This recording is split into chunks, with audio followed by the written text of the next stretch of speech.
Right, and we are fortunate today to have Director Melvin Williams with us, as well as Chief Steve Pearson. And the purpose of our news conference today is we saw the latest report, the crime reports, et cetera, or public safety report, I guess I should call it. And we were examining those numbers. So we wanted to explore those a little bit, but we were also looking at Chief to talk to us about the uniqueness of security at Claflin during a pandemic, which is, I'm sure, a new experience for all of you, as well as possibly some thoughts on policing and police reform and policing in America today. So, but before we get to any of that, Director Williams, would you like to take it away for a moment? Well, thank you, sir. Just to introduce myself to the students. Probably most of you know Chief Pearson already, because he is definitely one of the cornerstones of the university. He's been there for quite some time. I'm the new guy on the block. I've been brought in by President Warmack to assist Chief Pearson with taking our Department of Public Safety to the next level. So I'm a 41-year law enforcement professional. Started my career back in 1980 with the Orlando Police Department, and it's probably easier to say that tell you the things I haven't done than to try to tell you everything I have done. Because I've done everything from ride horses to ride motorcycles to SWAT team to hostage negotiation and so forth. I retired from municipal law enforcement in 2009, took my first chief's job at HBCU, which is Bethune-Cookman University in Daytona Beach, Florida. Spent 7 years there, retired in 2016 from there, got pulled out of retirement to go to Harris-Stowe State University in St. Louis, had the opportunity to rebuild their department there, left there back in July after swearing in the new chief, and was asked to come here to work with Chief Pearson so that we can take our police department and grow that department along with the university. So that is just a little bit about me. I'm happy to be here. Chief shared with me that he was going to be speaking with all of you today, and I sort of invited myself in, and I appreciate the reception and the opportunity to be a part of this morning. So thank you. Director Williams, tell us again what your title is. I'm the Executive Director of Public Safety of the Department of Public Safety and Emergency Preparedness.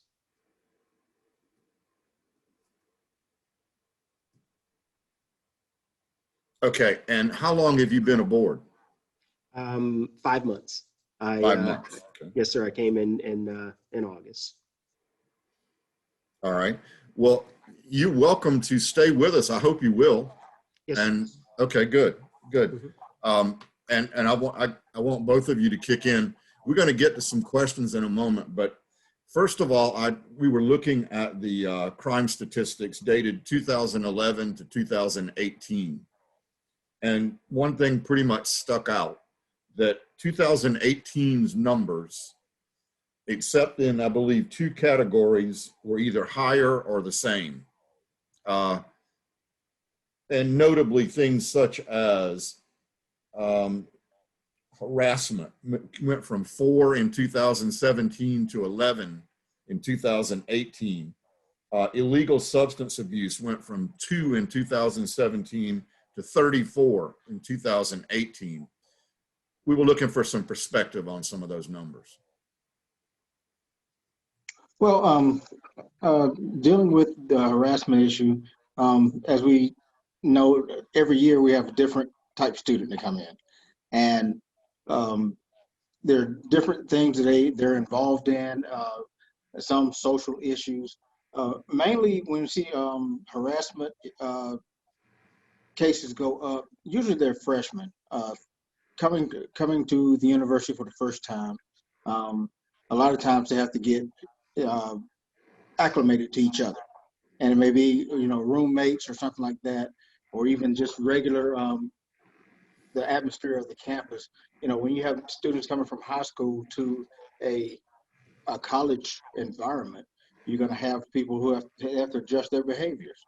And so we make sure, you know, if something does come up, we make sure we try to document it as much as possible, and we try to address the issues. And usually when we address the issues, we usually send them to Dr. Durant over in student development. And so we kind of have counseling for them and to address what the issue is. And usually it's not something that's, you know, life-threatening or physical threatening, whatever. Usually it's just the verbiage someone used towards someone else. We make sure we document those things and make sure they are reported in order to address the issues before they go any further.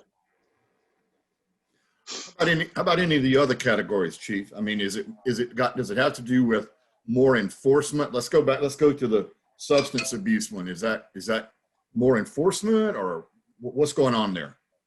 Usually dealing with the substance abuse, the RAs or the resident managers may find someone in a room that has the substance in their room. And in those cases, we also direct them to Dr. Durant. After it's reported to us, we direct those to Dr. Durant so that he could have a judicial hearing or send the student into a substance abuse program.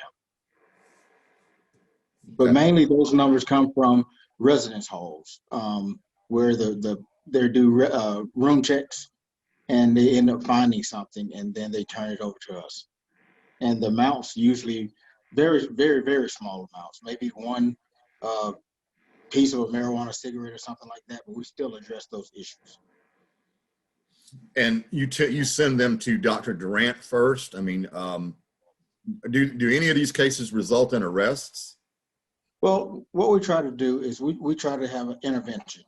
In these cases, we try to have intervention. So to prevent someone from getting a criminal charge put on them, we try to intervene in the process. That's why we send them to him, and they may be enrolled in a substance abuse program. Okay. But they are, but do understand it is still illegal. Although we take an alternative method to trying to address it. And because social norms have changed so drastically, but the laws haven't changed, so we do have to report it according to the Department of Education. Director, do you see any change in approach on that? In terms of? In terms of what Chief is talking about, the intervention. I know, do you agree with that approach? Oh, absolutely. Absolutely. Being the old guy that's been around for a long time, and I only have a couple years on Chief. He's right behind me. I think Chief is 35, 36 years, sir? 34. 34 years. Okay. And I'm at 41. What we're coming across, and Chief, correct me if I'm wrong, because this was a little bit before my start here. But I believe what we're coming across is, as he said, very small amounts of marijuana. Think about it, folks. We do not look at marijuana with the same seriousness that it was looked at years ago. And so I don't see us changing our approach here. What we are trying to do, as Chief said, is we're trying to keep our students from catching a charge, because that's having a drug arrest. That's the corner phrase. That's a stink that you never get off of you. And so as you go down the road and 5-10 years from now, you're applying for a job and it asks, have you ever been arrested? And you have to check the yes box. So what we try to do is we try to save our students from themselves. They're going to sneak, they're going to smoke, they do it, and my mama knows, and it's okay with her, but it's not okay on our campus. And so what we try to do is find an alternative way of dealing with it as opposed to making a criminal arrest. Very good. All right, class, anybody can kick in. I'm not just the only one that should be asking questions, so don't hesitate to jump right in. But I'm going to keep going with a couple of other categories just to try to get some clarification. how are we defining larceny in this case? That category jumped from 10 cases to 17. What kind of Basically, cases? basically larceny is anything that's been stolen that's under the $2,000 limit. A lot of our larcenies that were reported was actually sometimes someone may have left a book somewhere, a purse somewhere, or something like that. But mainly, it's been books. You know, students maybe at the cafeteria or something eating, and then their books are removed, or a student center or something. But usually, the larcenies are usually where someone is actually leaving their items somewhere, and someone else is coming by and just taking them. And Chief, when I'm assuming that this is larceny cases reported to you, not larceny cases necessarily where you have determined who took it or made a case or something like that. Correct. It's the larceny cases that are reported to us. Are most of those solved? No, especially when it comes down to books. There's so many. There are people that buy books, whether it's online or there's actually people that actually drive around in their vehicles and they purchase or sell books. And when they do that, it's difficult to determine who the suspect is. Yeah. Sometimes they'll park down the street somewhere, maybe even McDonald's, and they put the word out they're looking for certain books. And so that's how a lot of these books are picked up in different places and taken down to these people, and they buy them. So there's literally a mini enterprise in books. Yes, because of the cost of books, some students don't have enough financial aid to pay for them, and so or pay for either a book or something else, and they're using that avenue of these bootleg people, really, and they're buying the books, and they may go to another campus somewhere, not even locally. Sometimes they go over the state and sell these books. Well, I could offer my advice on what people ought to do about it, but I'd rather it come out of you guys' mouths. I mean, what should people be doing? Well, actually, when students are going to find out first, that someone's in the area selling books, but there needs to be communication with the students about reporting these acts, and that way we can limit those things, because even if they're out in the community somewhere, we can notify Orangeburg Public Safety, that someone is around doing these things, and they're brokering through the student. We need the students to report to us. And if I can tag on to Chief on that, my recommendation in reducing this and controlling it would be to remind everyone that the university is simply a small microcosm of the larger community. And in the larger community, you have individuals that are that are going to take stuff. If you lay it down and they have the opportunity, they're going to take it. And quite frankly, it's no different on any university campus. You have individuals that are there that if they have the opportunity to take something, they will. So whether it's your books, whether it's your cell phone, whether it's your laptop, so the best thing that we can do to mitigate this problem is to make sure that you keep your eyes on your property at all times. And we may not eliminate it 100%, but we could definitely put a big dent in it. All right, any of my reporters questioned on any of the other numbers?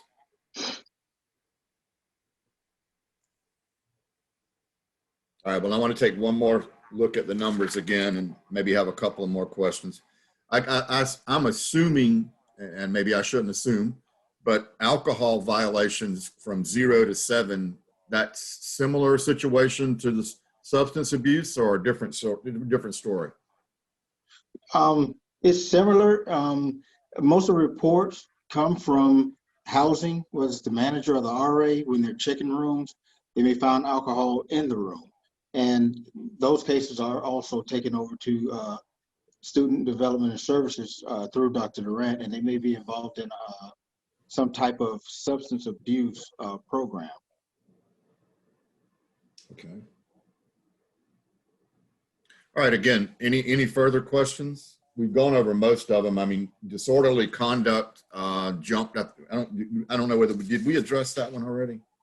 But no, it jumped from 4 to 5. Any specifics there that we ought to know? No, mainly the disorderly conducts come from, we had a couple from off-campus individuals that was on the campus, and then I think like a party or something where students may have gotten out of hand at one point, to the point where we had to document it. But for the most part, the disorderly conducts mainly comes from, of course, students not getting along, and it's kind of like the first harassment cases you asked about, where individuals don't get along and then they start arguing or something like that. We hadn't had any fights, but it was something like that. But it's something involving usually the new students on the campus, and it's just somewhere where they just don't get along. And just to add to the harassment portion, one thing that we've seen over the past few years that has lent itself to the numbers increasing is the number of cyberbullyings that take place. The if you will, the threats that come as a result of postings on social media, the harassment that takes place as a result of postings on social media. Though when someone reports that, when we get text messages that are sent, saying, I'm going to do this, that, and the other thing, all of those things lend itself to harassment and must be counted. So it may not be a situation where two people are standing face to face or it being a phone call. It can be a text message, it can be social media, and if it is reported, then we have to look into it and we have to count it. Okay, so I guess how about a summation from you? You don't really see an issue with these numbers changing that much from 17 to 18, the way it sounds. How about the state of security on the Claflin campus, Chief? We of course, we're here 365 days, 24 hours a day on the campus. We're improving in different areas, and Director Williams can point this out, dealing with our radio communications. We're improving those things. We're making sure that our cameras are operational, our emergency call boxes are operational. We were looking into a phase 2 of our camera system, but the COVID situation kind of knocked everything off, dealing with that and cost and everything. But we are still looking to advance our communications, our circuit cameras and everything. We're looking at different trainings for the officers, especially during this time where we kind of down dealing with students on campus. So this is a good opportunity for us to look into trainings. So, but overall, everything has been very quiet on campus because there's limited individuals working because of the COVID situation.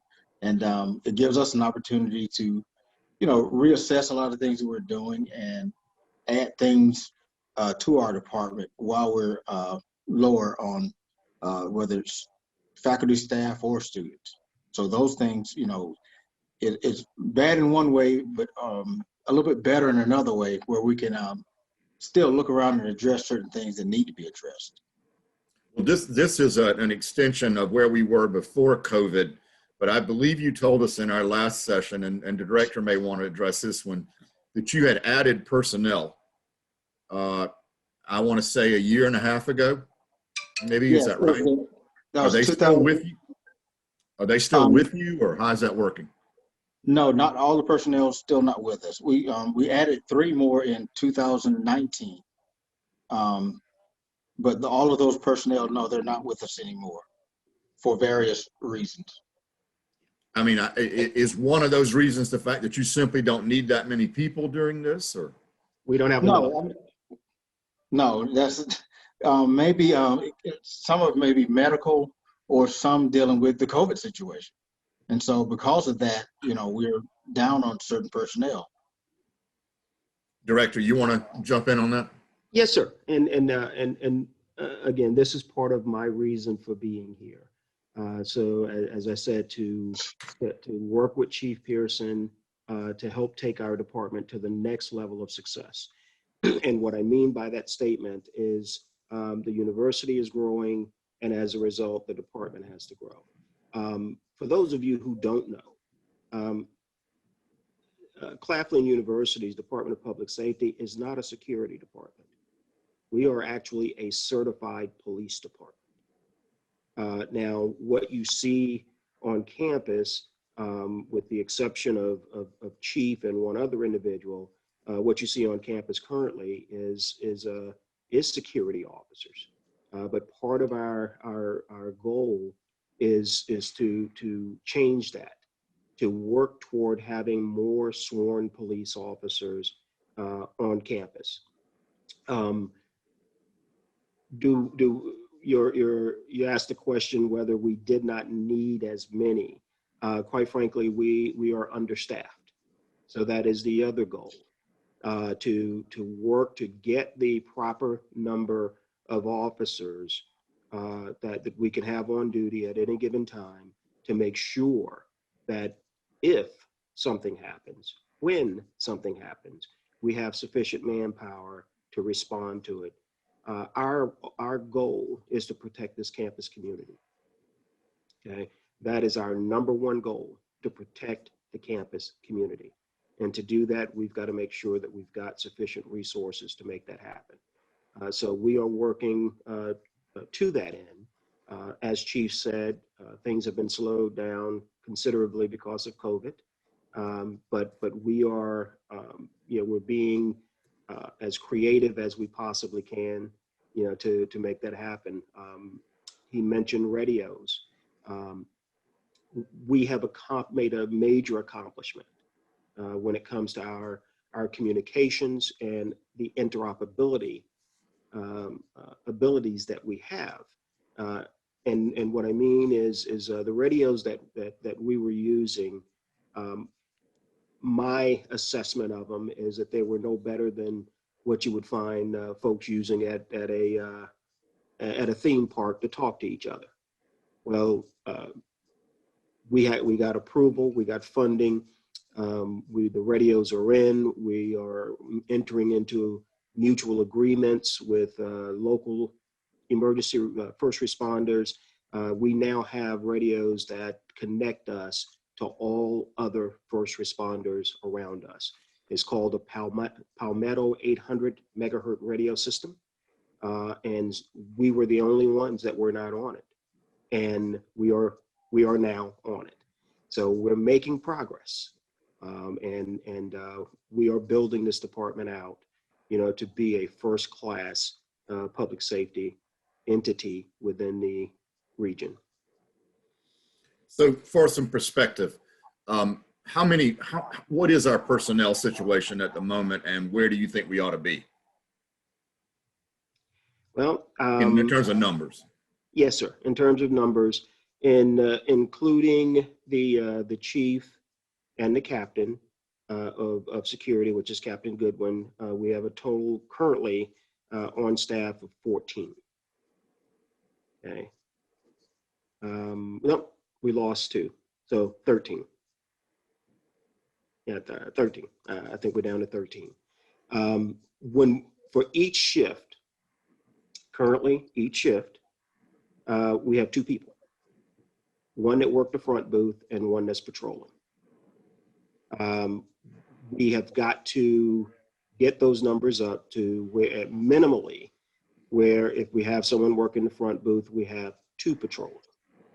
The goal is to add a dispatcher, a full-time dispatcher to that, so that we have the person in the booth at the front we have at least 2 patrolling, and we have a dispatcher that is watching cameras, answering phone calls. We want to build out our public safety office that's underneath the men's high rise, so that is our base of operations, not the front booth. That front booth is an access point. So as a member of the Claflin community, to get assistance, you shouldn't have to walk up to a booth. We want to make sure that you have the ability to go to an office and be serviced at that location. So those are the numbers that we have, and what we're trying to do to increase those numbers. So doing the math, you're looking at 13. How many more people are you talking about? Well, let's see, 4 shifts, 16, 16 to 20 people. 16 to 20. Okay. Because there's support staff that's needed also. We have a parking program. And you guys know the headache of trying to get your parking permits and so forth. So we need someone that's going to run that. As a department, we have to have someone that handles our internal administrative stuff. And I want to give Chief a pat on the back publicly at this point, because a lot of the things that we're talking about, he's been a one-man show. He's been trying to handle all of this stuff, and so we're trying to get the resources in that's needed to assist him so that he can be a chief, and he's not being the parking coordinator and the office manager and everything else. Very good. All right. Any specific questions from the reporting team about the numbers, security on Claflin's campus during pandemic? Anything else before we move on to a broader subject?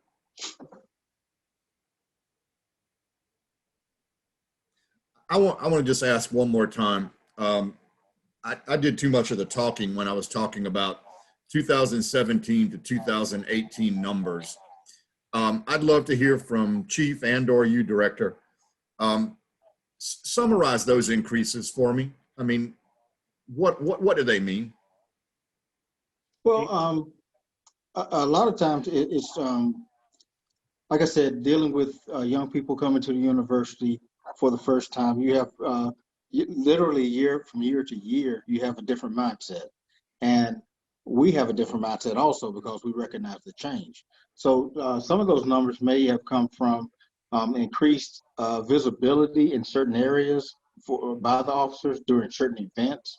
I think that's probably the main thing, is we're paying more attention to certain programs or events on the campus.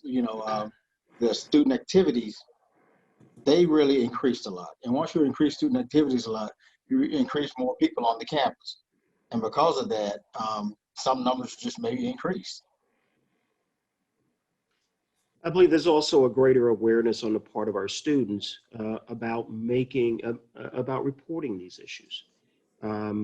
What we see in my belief is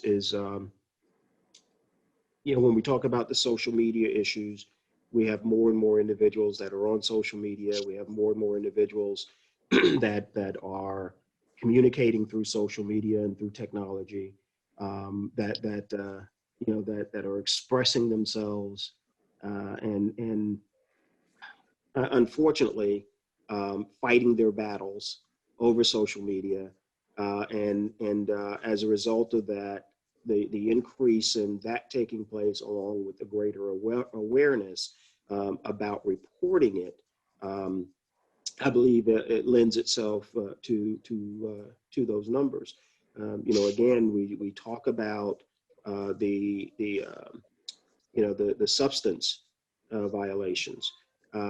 You have young folks that some that are away from home for the first time, and they're finding themselves, they're experimenting, they're exploring, and unfortunately, they're doing it in an environment where if they're caught, it has to be reported. If they're found out, it has to be reported. So we look at I think the change in social norms, the change in technology, and I believe all of those things are adds to the increase in those numbers. Okay, so both of you are very experienced law enforcement professionals. There's a lot of attention in this current environment in our country, locally as well as statewide, about policing, police reform, the need for, lack thereof. If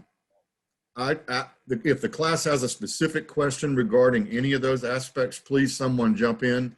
But if not, I would love both of you to address the state of policing today. Well, Right. for my, I'm sorry. go Hang on, ahead, Chief. young lady, go I ahead. was just gonna ask you, can you hear me? It's dragging. Yeah, it's dragging. Can you guys hear me? Can you guys not? Miss Scott, we can hear you, but your connection must be bad because it's Can you hear almost. me now? Go ahead and give it a try, Jemiah. Connection must be bad. You can always put your question in the chat too. Yeah, you can put your question in chat if you'd like. Absolutely. Go ahead, Miss Singleton. You got it. Can you hear me now? It's bad. It's dragging some. Maybe you want to put your question in chat. How about anybody else?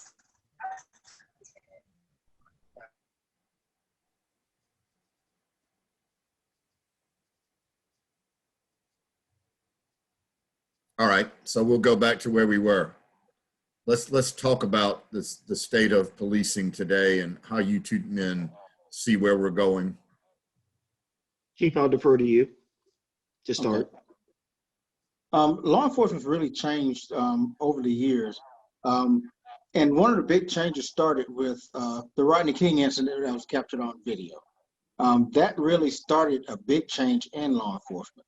There's also been a lot of other cases that's been on video, and because of social media, people are viewing these things, people are expressing their opinions about these incidences, and because of that, law enforcement is more aware. When I was at the Richland County Sheriff's Department, we had a program called, it was Cultural Diversity, where you talked about people from different communities and how people have different backgrounds and have different beliefs.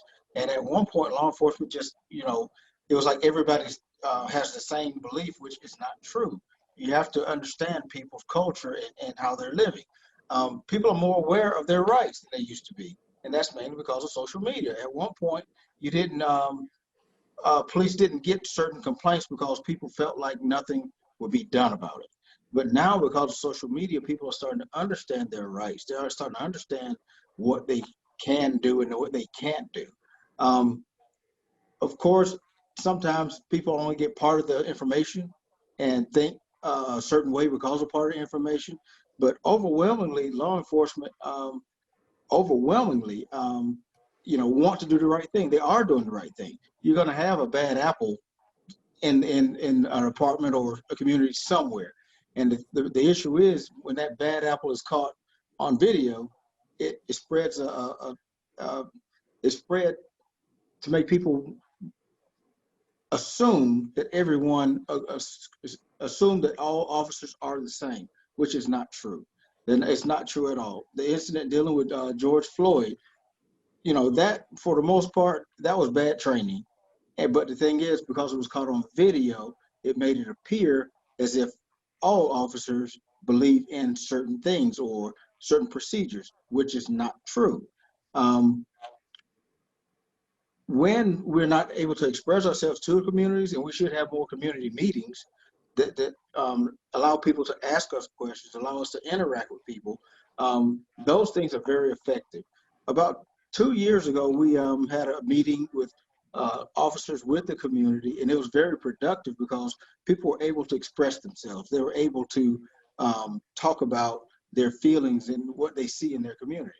And that's very important for them to trust law enforcement, to be able to come to law enforcement in order to express themselves, or in order, sometimes people just want to vent about something.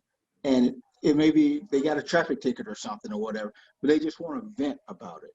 And so you have to allow people to vent, you know, because they may have a misunderstanding or they may be right in something that they experience. And so because of that, we have to have more communication with the public, and law enforcement's already doing that, but still we have to have more interaction dealing with these situations that's going on in the nation right now. Dealing with police reform, of course we need more training. You know, we do need more training. But an issue that I have is when you want to defund the police, what would the community be like when officers are not there? Because somebody's going to do something, and you have to have an answer for it. People can't address issues themselves in the street. That's dangerous. And there's no way to put it. It's very dangerous when you want to take certain things away from law enforcement and expect everything to run the same. That's not going to happen. Okay, and so what I want to do is I want to give my perspective on it, but I see Ms. Scott was able to put she her was. questions in the chat box. So let me answer her questions, and then I'll give my perspective on it. So she asked me to clarify what did I mean by by students reporting social media incidents, and then she followed up with asking did I think social media is really the biggest issue among students on campus. So the first question, what I meant by that is when I shared, we were talking earlier about the numbers and the increase in harassment. And I said one of the things that I've seen a great increase on is the number of students reporting threats and beefs that are taking place on social media. So that to clarify, that's what I meant by social media incidents. It's where individuals are having disputes with each other on social media, threatening each other, you know, saying, you know, I'm gonna fight you, and then one reports it. Do I think that that's the biggest issue? Oh, absolutely, absolutely.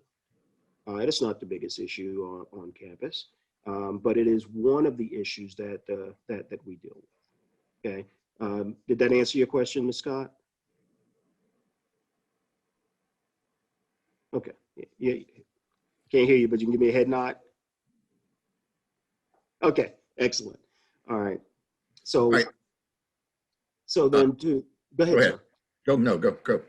I was going to say then to to give my perspective on where we're at in terms of policing. And again, I'm 4 decades into this, so I have a unique perspective of having had the number of years to see cycles take place. Chief mentioned Rodney King, and I believe everyone knows that name, even those of you who weren't born at the time that it took place.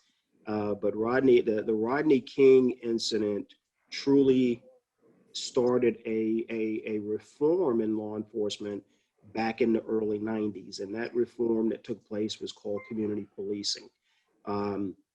It uncovered issues that took place and that was taking place that needed to be changed. And with under President Clinton, it became a national thing where everyone was doing community policing, and community policing meant getting back in contact with the community.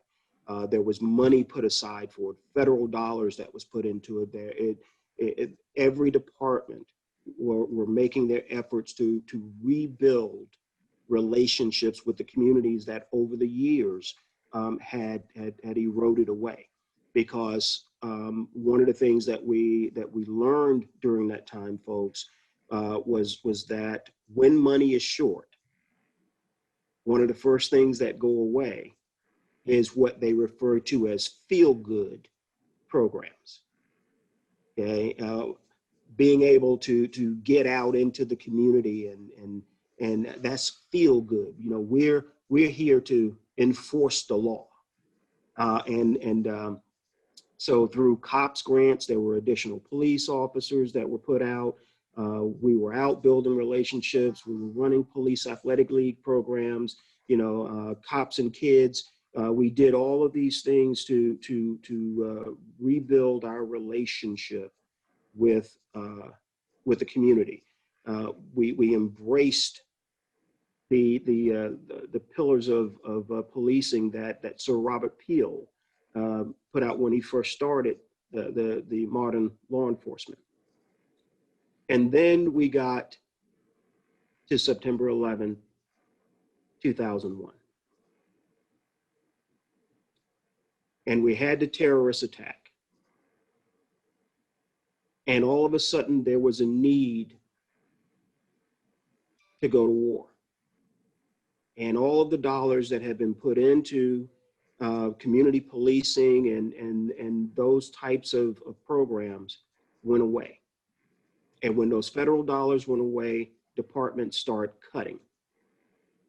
So from 2001 until the present, the type of programs that were and initiatives that were in place to build relationships with the community no longer existed.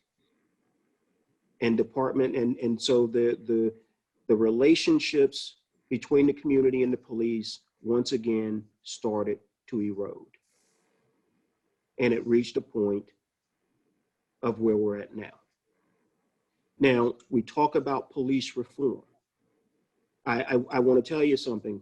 My colleagues are probably some of the most stubborn individuals when it comes to change that you'll ever find. Yeah, I always like to use the example of the fire department. The fire department, I believe that they are brilliant in terms of rebranding themselves. Because several years ago, with all the technology that has come about, the fire department found themselves on the verge of becoming extinct. Because all of a sudden they went from individuals who were constantly running and battling fires to someone who were sitting in the firehouse with nothing to do.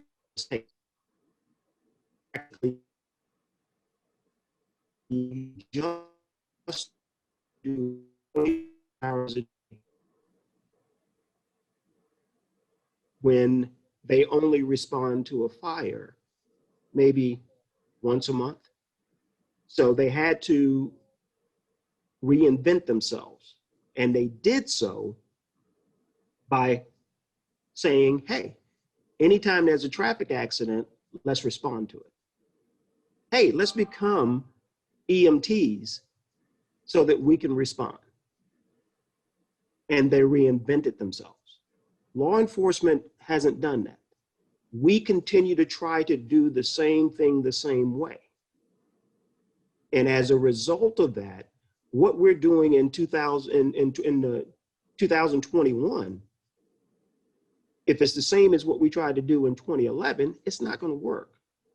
If it's the same as what we tried to do in 2001, it's not going to work. So we have got to open ourselves up to make the necessary changes so that we can show some reform. So that's my take on it.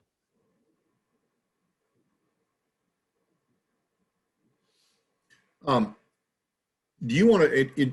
Do you have a list or a quick list, bulleted list of what some of those changes have to be? Yeah, right off the top of my head, I think some of the changes is we have got to communicate better. Another one is we cannot do everything, and so where there is conversation now about having individuals who when we respond to emotionally disturbed persons calls, having the knowledge and the skill set to know that that is not something that we can handle, that we need to stand by, and having teams on place. So if it means when we talk about defunding, well, let's not defund, but let's take those dollars and put them into someone who can handle that. We're not psychologists, we're not trained to do that. So that would be one of those areas, where I believe that. And then, of course, the other thing is just getting back to building relationships. Sir Robert Peel said, "We are the people and the people are the police." Okay, the police are the people and the people are the police. The only thing that make us different, from everybody else is the fact that we wear a uniform and our job is to enforce the law. But when we pull that uniform off, we're just like everybody else. So we've got to get back to having people understand that. And the way you get them to understand that is by having greater interaction with them. Thank you. All right. Clip Imagery has a question, and I would go ahead and ask that question if you would, and give him your name, okay?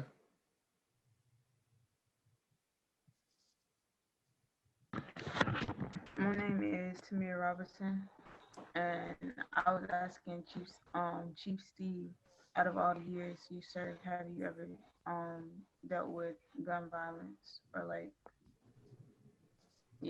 on campus or anything like that, or how to stop it? First of all, I've dealt with a lot of gun violence in my career. At the Richland County Sheriff's Department in Columbia, South Carolina, I was a forensic investigator. So I went to a lot of murder, suicides, accidental shootings, and it was, up there, people shooting is commonplace. I've worked a burglary before, and while I was working a burglary, somebody just drove by and started shooting. I mean, it was just one of those things where issues dealing with gun violence is so much of a commonplace now. You really don't hear about all the incidences in the news. And it's so many things happen, almost on a daily basis. I could even here in Orangeburg, I can hear people talk about such and such's house got shot up, or, something like that. But gun violence is becoming so commonplace now. It's just, it's something really has to be done. And the thing is, here in the United States, if you're a certain age, you can have a weapon. And we have more weapons than people here. So it's one of those things where individuals are taking things in their own hands. The value of life pretty much has gone down. And it's gone down in a broad aspect, because now someone can be shot or killed and you don't even hear about it. Not even in the news. A lot of times you don't even hear about it like it used to be years and years ago. It was a shock to everybody. If somebody got shot or killed, it was a shock. But now the shock factor is gone. And that's because, it's happening so often, people kind of, people are desensitized to it. So, but as for here on campus, some years ago, there was one individual who had a pistol on campus, but that was about 10 years ago. But the thing is, here on campus, guns are against policy, university policy. And, we try to make it clear that guns won't be tolerated on campus. Are there guns on the campus? I don't know. But it's one of those things where we're still vigilant about it. We're still watching out for things like that. All right, let's follow up with Cameron. You want me to read it, or you want to ask it? I can ask you. I put a couple questions in there, but the most important one was, as Black law enforcement, have you experienced racism within your department? I know you said you were riding horses, Director Melvin Williams in Orlando, and you're in Columbia. So have you guys experienced racism within your department, just as officers, with your colleagues? If you want to go first. Oh, yeah. When I first came into law enforcement in the 80s, Yes, I did. I mean, it was something, yes, yes, I did. Later on in law enforcement, you know, it was one of those things where the department I had worked at, it was like Confederate flags was all through the department. And that was when, you know, we had a sheriff who had made some derogatory remarks to a media person, and it ended up hitting the newspaper, and it was like a huge explosion for him. And he ended up losing his election because of it. But our the other sheriff that came in, he made sure that all those Confederate flags were taken down because it didn't represent the community, you know, and he pretty much understood, you know, when you're a person of color and then you deal with certain issues like that, you know, it made for an uncomfortable environment. It really did. And after that, pretty much things settled down. And it was during the time right after, the Rodney King. Hold on. Hold on. Hold on. I'm doing a Zoom meeting. Sorry. But it was one of those things where it was right after the Rodney King incident, and there was tensions everywhere because of that. And it was just something where, and that's when I was talking earlier about the cultural diversity. Our department started cultural diversity right after that because they understood you have different peoples of different cultures working in areas. And it was one of those things where we had to talk. As officers, the whole department had to go through the cultural diversity issue. We had to talk to each other. We had to understand each other and start understanding each other if you did. So it was something that, you know, even the cultural diversity talks got kind of tense at some point, but still it was something that had to be addressed. And for me, absolutely, Ms. Singleton, absolutely. I experienced it. I did 7 years at Orlando. I decided I wanted to get out of law enforcement. I was out for about a year, realized that I had made a mistake. I'm an individual. Law enforcement is my life. So I went and started at another department, Titusville Police Department. I spent 22 years there, and when I retired in 2009, I was a deputy chief. Now, understand, those 22 years were a challenge. They were a major challenge because I was one of the few officers of color that survived. And the majority that came into that department after, you know, probably 2 to 5 years would resign. They left. Well, I not only survived, but I scratched and scraped and fought my way up through the ranks. I got promoted to sergeant in 1992. I got promoted to deputy chief in 99. Understand something. There were individuals that were not happy. I was the only person of color in that department to have rank. Okay, and when I retired in 2009, there has not been another person to this day in a position of leadership that's a person of color. So internal racism, absolutely. Systemic racism, absolutely. It exists. And what kept you there through all the adversity? I'm sorry? What kept you there through all the adversity? Stubbornness, the refusal to be ran off.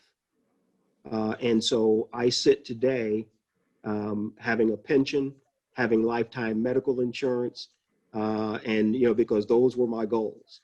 I was not going to allow them to take that away from me. You know, so I fought.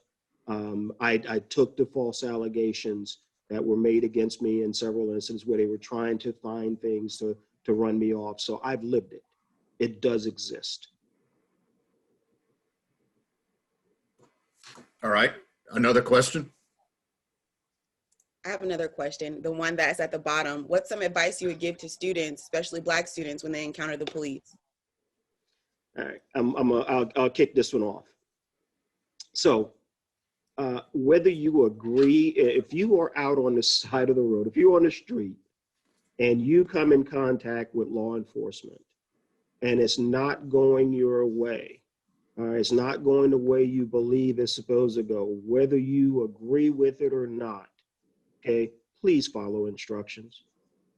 Because I've got this saying, folks, you're not going to win an argument with the police on the side of the road. It ain't gonna happen. Now, where you win is after they drive away and you get their supervisor on the phone, you go to their chief, you go to whoever you need to go to file your formal complaints and so forth. But the refusal to follow instructions that are being given to you, I'm going to argue with you, I'm going to tell you I ain't going to do it, I'm going to demand this and that from you, the only thing that will allow is for additional charges to be added if it's that type of encounter. So please, please, please understand, no matter how hard you argue, you're not going to win that argument on the side of the road. So that would be my advice when it comes to dealing with law enforcement. And understand, I believe that the majority of law enforcement is like Chief and I. They are individuals who do it because it's a passion, because we believe in the community, we want to protect the community, and we're going to treat folks with respect. But there are those knuckleheads that are out there that wear our uniforms, that unfortunately every now and then we run across them. Minneapolis, everybody is not like that fool that leaned on George Floyd's neck. But we all unfortunately get painted with the same brush. And that's just not the way it is. Chief, you want to address that too? Yes. Dealing with law enforcement on the street. And one thing I see a lot on social media is individuals that are like traffic stops. Individuals at traffic stops that talk back and forth with law enforcement. You have to understand, driving on the roads wherever you are is a privilege and not a right. And so therefore, a lot of people say, I have the right for this or right for that. Well, driving your driver's license that's a privilege. It's not your right to have. And so individuals, a lot of times the situation can be over literally in no time if you just understand that it's a privilege and not a right. Always have your documents and stuff in order. And it's something, and that's honestly, that's nothing to argue over. Of course, you need to know why you were stopped. You need to know that. But as that process is going on, the street is not where you hold court. So the thing is, understanding you don't hold court on the street. That's something that you need to get your information together. And if you are going to go to court, make sure your stuff is in order. I see too many people arguing, why did you stop me? Why did you do this? Why did you do that? Okay, I mean, you have a right to ask a question, and the officer should tell you why you're being stopped. But up until that point, if someone asks you for your driver's license, your registration, your insurance, cooperate. Law enforcement can ask you to step out of your car. Just cooperate. And you see that so many times where, and it's a safety issue. Usually, when an officer asks someone to step out of a car, it's a safety issue. It's something where they don't want something to happen. And so many people, like I said, I've experienced it myself. You see it on social media. It's one of those things, an argument or whatever. And sometimes you'll see an officer just walk away. Well, they're de-escalating the situation. It's something where this shouldn't go any further, maybe because of the reason they stopped. It may be de-escalated. But arguing with someone on the street, especially when you're in a vehicle and you are privileged to drive and not have the right to drive, that's going to go in a bad direction real quick. All right, we've pretty much reached the end of our allotted time. I can't thank you both enough for joining us today. Director, it's a pleasure to meet you. And Chief, thanks as always. And any follow-up thoughts from anyone before we sign off?